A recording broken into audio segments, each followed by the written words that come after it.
এই দেখেন আমরা আনারস কেনার পর কাটতেছি, এটা কাটার পর আমরা রিভিউ দিব যেটা মিষ্টি না টক না কেমন লাগে।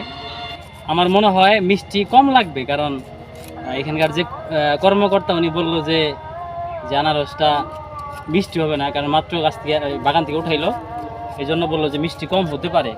তারপর আমরা আশায় কিনছি যে না মিষ্টি হতে পারে, এই আশায় কিনছি, দেখা যাক কি হয়, খাওয়ার পর বলতে পারবো। দেখতে থাকেন। আর যখন কাটবেন সাবধানে কাটবেন, আমি তো শুরুতেই ভুল করছি। এই যে মাছ এটা আগে কাইটা ফেলাইছি, এটাতে মূলত ধরতে হয়, ধরার পর কাটতে হয়, কিন্তু আমি এটা আগে কাইটা ফেলাইছি, আসলে বুঝতে পারিনি প্রথম তো, এই জন্য আপনার এই ভুলটা কইরেন না, তাহলে কাটতে কষ্ট হবে।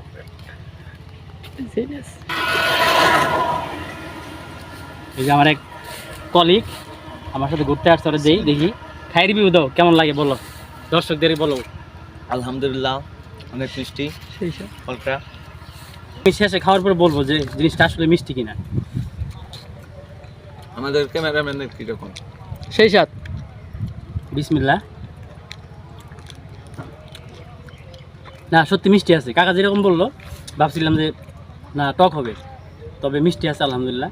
তো আপনারা যারা আনারস বাগান দেখতে চান, আনারস কিনে খাবেন, তো আপনারা আসতে পারেন মধুপুর আনারস বাগানে, এখানে এসে টাটকা টাটকা আনারস পাবেন, বাগান থেকে উঠাইতেছে, আপনারাও খেতে পারেন।